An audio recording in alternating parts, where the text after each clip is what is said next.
दी शान, सारी जग शान राली। मेरे मन दा शहजादा आया चला जन्म, कन्हैया दूते कन्हैया। नमस्कार, व्यूज़ टुडे में आप सभी का स्वागत। मैं हूं आपके साथ अमिता मेहता। दर्शकों, आज हमारे कार्यक्रम खास मुलाकात में हम आपकी मुलाकात करवाने जा रहे हैं ऐसी शख्सियत से जिन्होंने आवाज़ के ज़रिए अपनी पहचान बनाई और उसी के साथ साथ वो साहित्य के क्षेत्र में अपना बेहतर योगदान दे रही हैं।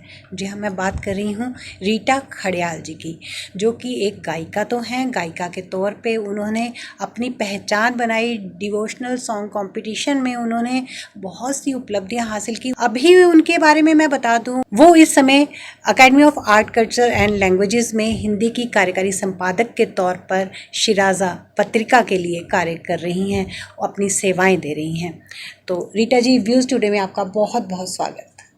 सबसे पहले तो मैं आपका धन्यवाद करना चाहूँगी अमिता जी, अपने चैनल में आमंत्रित करने के लिए। रीटा जी, आप बातों का सिलसिला हम आपके साथ शुरू करें तो मैं ये चाहूँगी कि सबसे पहले जो हम इस कार्यक्रम की शुरुआत है ना, वो आपकी सुरीली आवाज़ के साथ ही करें। जी बिल्कुल। अगर शुरुआत करनी है गीत के साथ तो मैं चाहूँगी, क्योंकि डुग्गर की बेटी हूँ जी, हमारी मातृभाषा डोगरी है, तो डोगरी में एक गीत सुनाना चाहूँगी। स्वागत।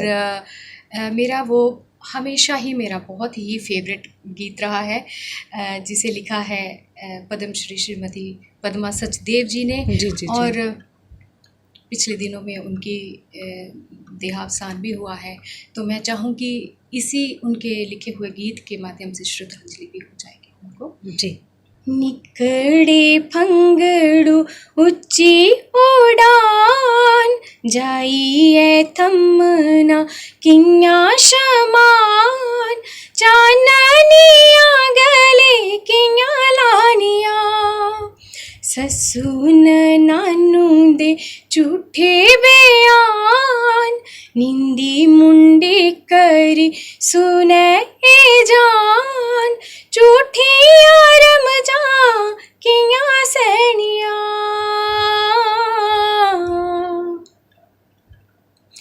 अपने देश दा मारी डोआरिया, अपने देश दा मारी डोआरिया।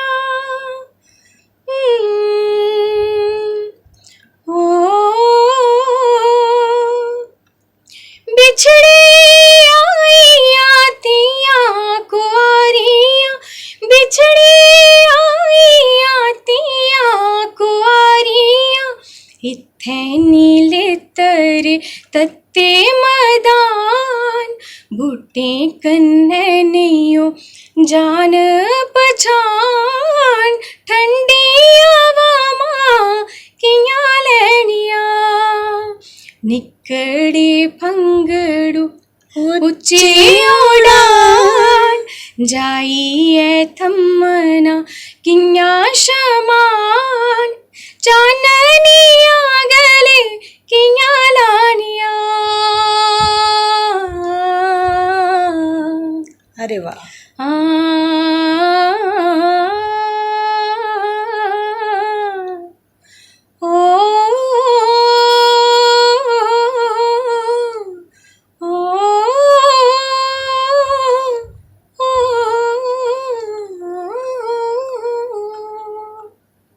वाह वाह, बहुत बढ़िया रीटा जी, बहुत बढ़िया। और पद्मा सचदेव जी के द्वारा लिखा हुआ ये गीत, आपकी सुरीली आवाज़, ये दोनों मिलकर एक ऐसा माहौल बन गया है ना कि मन कर रहा है सुनते ही जाएं, सुनते जाएं। खैर, हम ज़रूर आपसे सुनेंगे। तो रीटा जी, मैं आपसे ये जानना चाहूँगी कि जो गाने का शौक़ था, ये आपको कैसे हुआ? क्या घर में भी कोई गाता था या? जी, मेरे घर में वैसा तो कोई माहौल नहीं था, जी। लेकिन मेरी मदर गाती थी, अच्छा हम्म। गाती थी, काफ़ी सुरीला गाती थी। बिल्कुल। और मेरे मामा जी वगैरह, कज़न मामा जी, वो भी गाते थे। हम्म, हम्म, मतलब वहाँ पे एनवायरनमेंट था वैसा गाने का। घर की कोई महफ़िल होती, शादी या कुछ इस तरह का फंक्शन होता था तो एक महफ़िल सी सज जाती थी वहाँ पे। तो शायद वहीं से पास ऑन हुई है ये क्वालिटी, हम्म, हम्म, हम्म, ये संगीत का जो शौक़ मेरे अंदर पैदा हुआ। मुझे तो ख़ैर पहले पता भी नहीं था, कोई मैं 7th क्लास में पढ़ती थी, तब जाकर स्कूल में एक फंक्शन हुआ था तो मेरी मम्मी ने ही एक गाना सिखाया था मुझे। 26 जनवरी के कार्यक्रम हुआ करते थे स्कूलों में, तो इंसाफ की डगर पे बच्चों बच्चों दिखाओ दिखाओ चल के, चल ये के। मम्मी ने सिखाया था। या फिर रेडियो से जो गाने हम जी जी जी जी। सुनते थे, उन्हीं को सुन के हम गाते थे, गुनगुनाते थे। तो तब जाके जो मुझे एप्रिसिएशन उस टाइम मिली, तो अंदर ही अंदर कहीं ना कहीं वो मुझे गाने की और मेरा और रुझान बढ़ता गया। मतलब कि तो माँ वहीं की से परछाई जी साथ जी साथ जी चली। जी जी, घर में मम्मी को सुनती थी गुनगुनाते, मम्मी भी काम करते करते गुनगुनाते रहते थे और उनको वही फॉलो करती जाती जी जी थी। जी जी। तो वहीं से, तो मैडम इसके बाद आपका रेडियो और दूरदर्शन के साथ आपका सफ़र शुरू हुआ धीरे धीरे। हमने कई गाने आपके रेडियो पर सुने जी जी हैं, जी जी तो मैं ये जानना चाहूँगी कि ये सफ़र की शुरुआत कैसे हुई, कैसे जी। पहुँचना हुआ वहाँ तक? मेरी स्कूलिंग अपने गांव में ही हुई है। राया सुचानी गांव है मेरा, डिस्ट्रिक्ट सांबा में। वहाँ पे तो जब तक मेरी 12th हुई तब तक मुझे गाने का तो कोई ख़ास पता नहीं था। जो रेडियो में या फिर कैसेट्स हम रिकॉर्ड करते थे, जो गाने पसंद बिल्कुल। होते थे उनको सुन के फॉलो करते थे और गाते थे, बस इतना ही पता था गाने का। लेकिन जैसे ही मेरी स्कूलिंग हुई उसके बाद मैं कॉलेज के लिए मैं घर से बाहर निकली। गवर्नमेंट गांधीनगर कॉलेज में मेरी ग्रेजुएशन हुई, वहाँ पे एडमिशन लिया और वहाँ पे मैंने उसको एज सब्जेक्ट लिया म्यूज़िक को। वहाँ पे जाके मुझे पता चला कि संगीत क्या है, ये राग क्या है, सुर क्या है, ताल क्या है। फिर वहाँ पे आके जैसे ही प्रशिक्षण शुरू हुआ मेरा, वो एक्सपोजर भी मिलता गया। वो शायद क्वालिटी जो थी सिंगिंग की, मेरे जो अध्यापक थे वहाँ के गुरुजन थे, उन्होंने भी उसको समझा और उभारने में बहुत ही आपकी मदद की जी, उन्होंने। बहुत मदद की।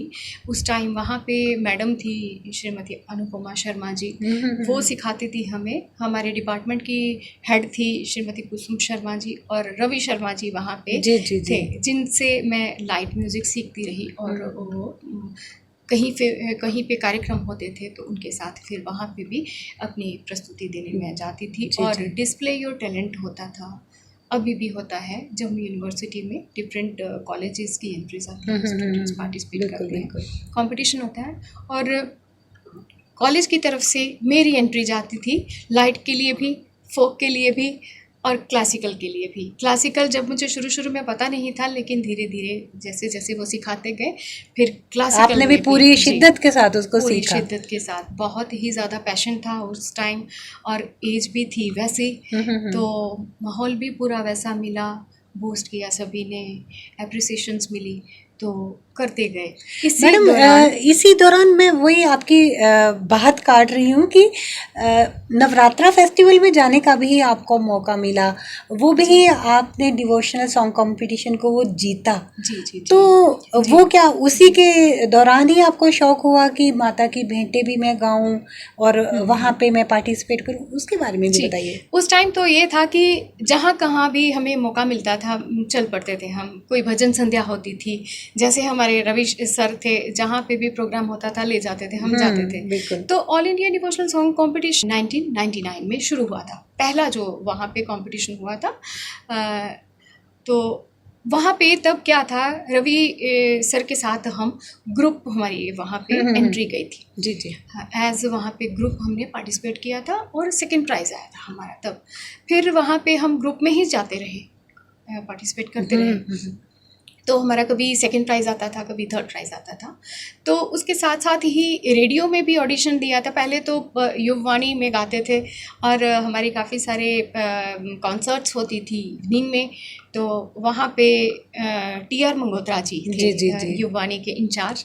उन्होंने भी काफ़ी ज़्यादा मतलब एप्रिशिएट किया था और काफ़ी ज़्यादा मौके वो हमेशा मेरे को चांसेस देते थे। शायद उनको लगता था कि इसमें पोटेंशियल है कुछ बिल्कुल करने का। बिल्कुल बिल्कुल। तो युवानी के बाद फिर मैंने ऑडिशन दिया था प्राइमरी के लिए।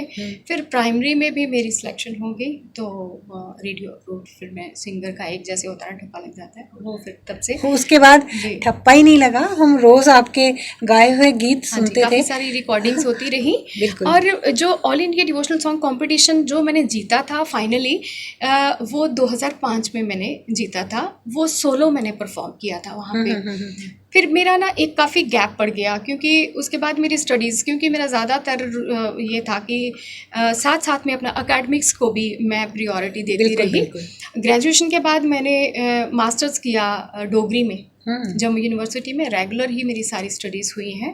तो 2001 में मेरी ग्रेजुएशन पोस्ट ग्रेजुएशन हुई डोगरी में, और तभी 2001 में मेरी शादी भी होगी, जो लाइफ का एक ड्रास्टिक चेंज जो होता है।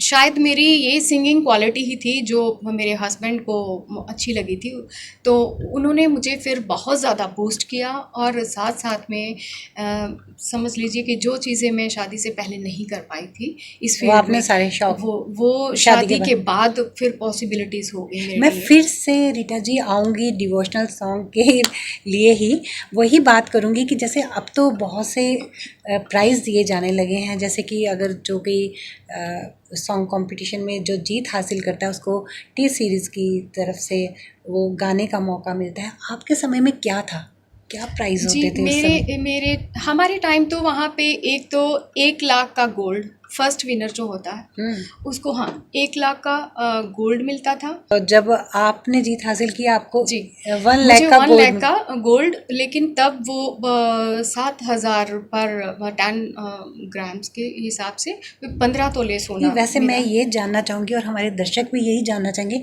उस गोल्ड का आपने किया क्या था? टाइम और था, वो कुछ तो मैंने संभाल के रखा, लेकिन कुछ जो हमारी उस टाइम स्ट्रगलिंग पीरियड था, तो जैसी मतलब पढ़ रहे थे, मेरे हस्बैंड भी पीएचडी कर रहे थे, मैं भी पढ़ रही थी, तो लाइफ की स्ट्रगलिंग पीरियड था, शुरुआत थी। तो फिर कुछ हमारे करियर बिल्डिंग में वो गोल्ड काफ़ी काम आया। मैं उन लेडीज़ में नहीं हूँ कि लटका के घूमते रहो और बस ये शो ऑफ, तो मुझे इतना पसंद नहीं है, लेकिन मैं टाइम के अकॉर्डिंगली ही चलना पसंद करती हूँ। रीटा जी, बातों का सिलसिला तो आपसे चलता ही रहेगा, मैं चाहूँगी एक गीत आपसे और सुन लिया जाए। जी, मैं जी लता मंगेशकर जी के गाने ही सुनती आई हूँ और उन्हीं को गुनगुनाने की कोशिश करती आई हूँ। ये जिंदगी उसी की है जो किसी का हो गया, प्यार ही में खो गया। ये जिंदगी उसी की है जो किसी का हो गया, प्यार ही में खो गया। ये जिंदगी उसी की है। ये बहार ये समा कह रहा है प्यार कर, किसी की आरज़ू में अपने दिल को बेकरार कर। ये बहार ये समा कह रहा है प्यार कर, किसी की आरज़ू में अपने दिल को बेकरार कर। जिंदगी है बेवफा,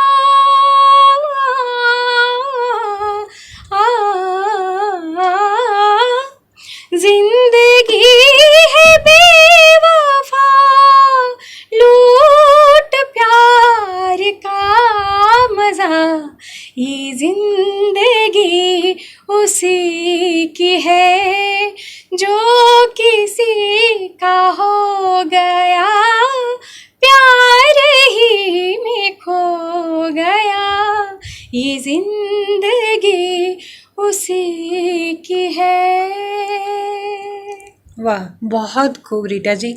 आपके जो आलाप हैं और जो आपकी मुर्कियां हैं उसका तो जवाब नहीं है। और आपने ये गीत गाकर बहुत पुरानी सी जो यादें थी ना वो बिल्कुल ताज़ा कर दी। ताज़ा हो गए हैं, बिल्कुल। तो ये जो पुराने गीत हैं ये तो एवरग्रीन हैं, बिल्कुल हमेशा इनको कभी भी गाएं तो ये एकदम रिफ्रेश कर देते हैं। बिल्कुल बिल्कुल और आज उस टाइम की ये जो गायकी है आज नहीं मिलती, हमें मिस करते हैं आज के टाइम में। बिल्कुल बिल्कुल शोर शराबा जी धूम जी जी धड़ाका। तो मेरे ख्याल से जहाँ तक कि मैं बात करूँ, एक मेडिटेशन का एक ये भी एक साधन है। अगर हम बिल्कुल कभी भी बिल्कुल बहुत तनाव में होते हैं तो हम अपने बिल्कुल पसंदीदा गायकों के जब हम ये गीत सुन लेते हैं ना तो जी तनाव जी कहीं जी ना जी कहीं छूमंतर हो जाता है। जी बिल्कुल। रीटा जी, मैं बात करूं आपसे साहित्य के क्षेत्र की, जैसे कि आप कार्यकारी संपादक हैं शिराज़ा हिंदी में, तो जैसे मैं हिंदी के बारे में ही आपसे बात करूंगी कि जिस तरह से कोरोना काल में बहुत सा नुकसान भी हुआ साहित्य को, जी तो जी जी कितना आप क्या मानती हैं कि कितना प्रभावित हुआ है साहित्य कोरोना काल में या उसका विकास हुआ है? देखिए, इस तरह की कोई भी त्रासदी होती है उसके दोनों पहलू हमारे सामने उजागर होते हैं। यहाँ पे भी साहित्य की दृष्टि से अगर देखा जाए तो कोरोना काल में बहुत से कवियों ने, बहुत से लेखकों ने बहुत कुछ लिखा, हम्म क्योंकि इसमें कुछ ऐसी चीज़ें हैं जो अच्छी भी थी। नज़रिया है इंसान का, और वो नज़रिया जो होता है एक लेखक के पास होता है, एक कवि के पास होता है। जो दृष्टि आम इंसान के पास नहीं होती है बिल्कुल वो एक कवि के पास होती है। कहते भी है ना, जहाँ ना पहुँचे रवि वहाँ वहाँ वहाँ पहुँचे पहुँचे कवि। कवि। तो कोरोना में से ये तो वही समंदर है जिसको मथने पर क्या क्या निकलता है, विष भी निकलता है और और मोती भी निकलते हैं, है ना। तो वो एक लेखक उसमें से क्या क्या चुनता है। इसी तरह से कोरोना पे बहुत सी रचनाएं लिखी गई, कहानी लिखी गई, लघु कथाएं लिखी गई, कविताएं लिखी गई। उसमें फिर उसके दोनों ही पहलू आते हैं। ये तो रहा हम लेखन की बात करें। अब हम अकेडमी की अगर बात करें तो आप हिंदी विभाग से जुड़ी हैं, हिंदी के प्रति आप समर्पित हैं। तो अकेडमी की अगर हम बात करें तो हिंदी के कार्यक्रम ना के बराबर हुए। जी जी हम हिंदी की बात करेंगे, जी जी हिंदी जी के कार्यक्रम ना के बराबर हुए। तो अब अगर फ्यूचर में कोरोना का प्रभाव रहता है तो अकेडमी इसके लिए कितनी तैयार है? देखिए, इस तरह की जब त्रासदी कोई आती है तो उसका गवर्नमेंट का पूरा सहयोग रहता है कि लोगों को सेफ रखा जाए। उसके लिए जो भी प्रिवेंशंस प्रिकॉशंस ली जाती हैं, गाइडलाइंस जो होती हैं वो उनको इम्पोज़ कर दिया जाता है। क्योंकि हम लोग क्या होते हैं कि थोड़ी सी ले लेते हैं, छूट ले लेते हैं हर चीज़ में। तो जब गवर्नमेंट का ऑर्डर ही आ जाता है तो फिर हम उसको स्ट्रिक्टली फॉलो करते हैं। इसी तरह से अकेडमी तो है ही, इसीलिए वहाँ पे गतिविधि चलती रहती हैं, चाहे वो सांस्कृतिक गतिविधियाँ हो या साहित्यिक गतिविधियाँ हो। लेकिन इस दौरान में अभी पिछले 2 वर्षों से गतिविधियाँ रोक दी गई, क्योंकि जितनी ज़्यादा गैदरिंग होगी ये चीज़ जो है ये तो इतनी ही ज़्यादा फैलेगी। इस चीज़ को कंट्रोल करने के लिए फिर ये एक्टिविटीज़ जो अभी हमें ऐसा ऑर्डर नहीं आया है कि अभी एक्टिविटीज़ शुरू कर दी जाए। कुछ एक एक्टिविटीज़ जो बहुत ही ज़रूरी है वही की जा रही हैं। युवा साहित्य की ओर आकर्षित हुए हैं, उनका पढ़ने की तरफ भी रुझान हुआ है। तो ऐसे में अकेडमी क्या सहयोग दे रही है युवा साहित्यकारों को? ये बात कोरोना के साथ मैं इसको कोरिलेट नहीं करूँगी, क्योंकि अकेडमी का प्रयास हमेशा से ही रहा है युवाओं को प्रोत्साहित करना। और मैं 2007 से जे.एन.के कल्चरल अकेडमी में कार्यरत हूँ, और मैं अपनी आंखों से देखती आ रही हूँ जितने भी संपादक मेरे से पहले हुए हैं पूरा उनका सहयोग रहा है। नए लिखने वाले जो नवांकुर हैं उनको पूरी तरह से प्रोत्साहित करना, चाहे अपने पत्रिका शिराज़ा के माध्यम से हो या कोई गतिविधि हो उसके माध्यम से। हमारी कोशिश रहती है जो पुरानी पीढ़ी और नई पीढ़ी का एक संतुलन बनाकर चलना, ही हमारा प्रयास रहता है। बातों का सिलसिला आगे बढ़ाएंगे तो मैं चाहूँगी एक गीत आपसे और सुन लिया जाए, जी, क्योंकि इतनी सुरीली आवाज़ है इनकी, तो लालच तो हम छोड़ ही नहीं ना सकते इनसे गीत सुनने का। चित्त चोरी एक माए चित चोर एक माए, चित चोर एक माए, बनी सुच्चा सेरा आया। चित चोर एक माए, बनी सुच्चा सेरा आया। चित लुट्टी पुट्टी गया, चित लुट्टी पुट्टी गया। ए बंजारा कैसा आया, कैसा आया। चित चोर एक माए, बनी सुच्चा सेरा आया। चित चोर एक माए, हो ओदी आन ओदी शान, सारी जगह शान राली। ओदी आन ओदी शान, सारी जगह शान राली। मेरे मने दाओ शहजादा, आया बनिए सुहाली। मेरे मने दाओ शहजादा, आया बनिए सुहाली। मंगे रूपे दागे दान, हथ रूपे ने बधाया। मंगे रूपे दागे दान, हथ रूपे ने बधाया। चित लुट्टी पुट्टी गया, चित लुट्टी पुट्टी गया। हे बंजारा कैसा आया, कैसा आया। चित चोर एक माए, हो। वाह रीटा जी, क्या बात है। जितना अच्छा लिखने वाले ने लिखा, उतने ही सुरीले अंदाज में आपने उसको गाया। तो रीटा जी, जैसे कि साहित्य का क्षेत्र भी रहा और आपका संगीत का सफ़र भी रहा, इसमें बहुत सी उपलब्धियां आपने हासिल की, तो मैं चाहूँगी आप खुद ही बताएं इसके बारे में, ताकि हमारे दर्शकों को भी इसके बारे में पता जैसा कि मैंने आपको पहले भी बताया कि बचपन से ही रुझान मेरा संगीत की ओर ही था।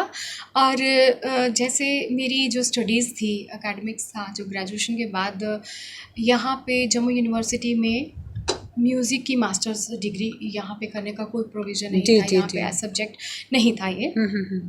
तो मैंने डोगरी में मास्टर्स कर ली। उसके बाद मैंने गवर्नमेंट कॉलेज से, मैंने एजुकेशन कॉलेज से बीएड कर ली। तब उसके बाद लकीली जम्मू यूनिवर्सिटी में ही पीजी कोर्सेज स्टार्ट हुए। गांधीनगर कॉलेज में इंट्रोड्यूस हो गया म्यूज़िक की मास्टर्स जो थी, और 2003 में एडमिशन लिया मैंने, और तब मैंने ये डिग्री की और गोल्ड मेडलिस्ट, जो मेरा एम था कि मैं म्यूज़िक में गोल्ड मेडलिस्ट बनूंगी, और मैं फर्स्ट गोल्ड मेडलिस्ट अपने 2005 में मेरी डिग्री हुई थी। तो उसके बाद मुझे ये था कि अब मुझे अपना फील्ड वापस मिल गया है। इसी फील्ड में मैं अपना करियर बनाना चाहती थी, लेकिन कहते हैं ना कि होता वही है जो ईश्वर ने सोचा होता है आपके लिए। डेस्टिनी तो इंसान की सुनिश्चित होती है पहले से ही, अपने करने से नहीं होता है कुछ वैसा। तो 2005 में मेरी डिग्री भी हो गई। फिर कहते हैं ना कि शौक़ तो एक तरफ रह जाते हैं, लेकिन पहले क्या है कि एक सॉलिड सोर्स ऑफ लिवलीहुड होना चाहिए आपके साथ, जिसके साथ फिर सब कुछ चलता रहता है। तो मेरा, और जब मेरे ईश्वर ने मुझे साथ भी वैसा दिया, जब एक से हम दो हो गए, तब मेरे हस्बैंड का मुझे भरपूर सहयोग मिला।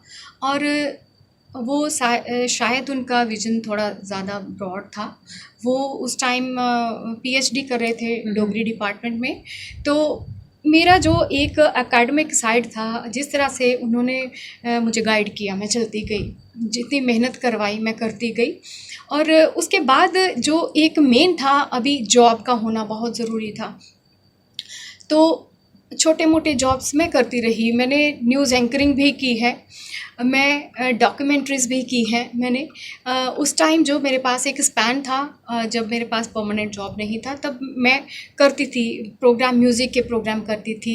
2005 में all India devotional song competition जीतने के बाद फिर मुझे काफ़ी सारी अपॉर्चुनिटीज़ मिली म्यूज़िक के फील्ड में भी। मैं बाहर भी जाती रही गाने के लिए, लेकिन फिर भी अंदर से मुझे एक सेटिस्फेक्शन नहीं थी, क्योंकि मैं ये भागम भाग वाली जो लाइफ है मुझे थोड़ी कम वो नहीं, पसंद थी। बिल्कुल, जी, बिल्कुल। मैं चाहती थी कि एक जगह पे बैठ के जितना मैं बैलेंस कर सकती हूँ, संतुलन बना के जितना मैं चल सकती हूँ, इतना ही मैं चलूँ, क्योंकि साथ में अब फैमिली भी बढ़ रही थी, बिल्कुल। मेरा बेटा भी हो गया था तब तक। तो ये फिर मैं 2006 में जे.एन.के कल्चरल एकेडमी में रिसर्च असिस्टेंट की पोस्ट एडवर्टाइज हुई थी।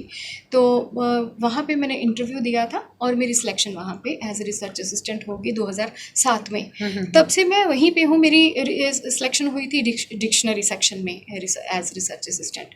फिर 2013 में मेरी प्रमोशन हुई, फिर मैं असिस्टेंट एडिटर बन गई, और 2018 से फिर मुझे ये जो एडिशनल जो काम है कार्यकारी संपादक शिराजा हिंदी का, तब से मैं ये काम देख रही हूँ। इस तरह से मेरी जर्नी जो है संगीत से साहित्य की ओर, लेकिन इस तरह से जो आपकी जर्नी थी संगीत से साहित्य की तरफ आई, जी। लेकिन कहीं ना कहीं अभी भी जो संगीत का जो रहता है ना कि शौक रहता है जी जी जी उसको, बिल्कुल। अब वो आपको कैसे, आप साहित्य के क्षेत्र में है जी तो जी उस जी संगीत का जो शौक है उसको कैसे पूरा करती हैं? हाँ, ये बात तो कहते हैं ना कि अंदर जब शिद्दत के साथ आपके अंदर जो एक आपकी क्वालिटी होती है, जी। या कोई कला होती है पैशन जिसको, होता है बिल्कुल। किसी चीज़ को लेकर, तो वो कभी मरता नहीं है। जी। ये मेरी लाइफ का एक ड्रास्टिक चेंज था कि मैं संगीत से साहित्य की ओर आई, और मैं ये एक सच्चाई है मेरे लिए कि साहित्य की ओर मुझे रुझान इतना नहीं था कभी भी। तो अब जिस तरह से मैं कल्चरल एकेडमी में आई, मुझे पता है कि मुझे यहीं पे रह के काम करना है, और जैसा मुझे काम करना है ये है कि सीखने से मुझे कोई परहेज़ नहीं है। मैं सीखने में बहुत इंटरेस्टेड रहती हूँ कि जो काम है उसको मैं पूरी ईमानदारी के साथ कर सकूँ। और मेरा जो ये काम का जो स्वभाव था वो ये था कि लेखकों के साथ वास्ता है हमारा। जी, जी। लेखकों के साथ मेलजोल है, उनकी रचनाएं पढ़ना, उनकी रचनाएं प्रकाशित करना। तो ये साहित्य को पढ़ पढ़ के रुझान भी पैदा हो गया। बिल्कुल। तो संगीत का एक जो, फिर भी मैं अपने अंदर वो जितना टाइम पहले देती थी उतना तो नहीं दे पाती हूँ। घर में भी मैंने अपना एक सेटअप रखा हुआ है, एक कमरा रखा हुआ है अलग से रियाज़ करने के लिए, लेकिन इतना टाइम मैं दे नहीं पाती। लेकिन एक भगवान की ये बहुत बड़ी देन है कि जिस मैं डिपार्टमेंट में हूँ, जिस दायरे में हूँ, वहाँ पे साहित्य भी है, संगीत भी है और कला भी है। ये तीनों कलाओं का एक समावेश गढ़ है। जी बिल्कुल। वहाँ पे ही अपना शौक हम पूरा कर लेते हैं। कभी कभी कभी कोई इस तरह की गतिविधि हो जाती है सांस्कृतिक, तो वहाँ पे भी कभी मौका मिल जाता है करने का। तो बस ऐसे ही रेडियो की कभी कोई रिकॉर्डिंग होती है तो कर लेती हूँ, दूरदर्शन की कोई होती है रिकॉर्डिंग तो कर लेती हूँ। अब बड़ा ज़्यादा मैं भागती नहीं कार्यक्रमों के पीछे, जो बड़े लिमिटेड से प्रोग्राम हैं जो मैं अभी भी जितने संतुलन बना के मैं कर सकूँ वो कर लेती हूँ। जी। तो कहीं ना कहीं जो ये शौक है वो आपका पूरा होता रहता है। ये तो आत्मा है, जैसे ये शरीर से जब वो आत्मा निकलेगी तभी ये जो शौक खत्म होगा हमारा। जब तक जिंदा है वो तो बुलाता रहता है ये शौक अंदर ही अंदर। तो रीटा जी, बातें तो बहुत हैं, बहुत सी बातें करना हम आपसे चाहते हैं, तो जो घड़ी की सुइयां हैं ना वो इजाज़त नहीं दे रही हैं, कह रही हैं कि समय समाप्ति की ओर है। तो जाते जाते आप हमारे दर्शकों को क्या सुनाएंगी? जाते जाते मैं फिर से अपना, क्या कहते हैं कि मातृभाषा डोगरी है और डोगरी के साथ लगाव बहुत ज़्यादा है, तो मैं डोगरी का ही एक गीत आपको सुनाना चाहती हूँ। जी ज़रूर। पद्मा सचदेव जी का, क्योंकि शुरुआत भी पद्मा सचदेव जी के गीत से ही हुई, और अगर ये अंत है तो लास्ट में भी मैं उन्हीं का ही एक, उनकी नज़म है, फ्री वर्स है ये। तो क्या लिखा है उन्होंने सच में, ये मैं आपको गाकर ही सुनाती हूँ। मेरी अखरें दी उमरनी हुए, मेरे अखरें दी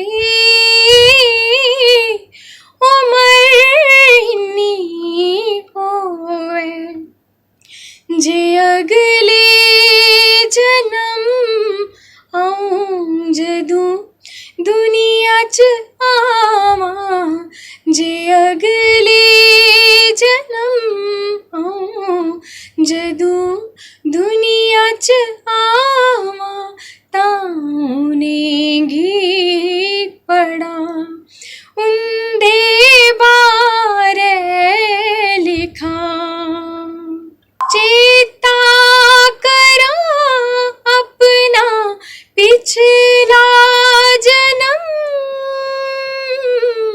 चेता करां अपना पिछला जन्म,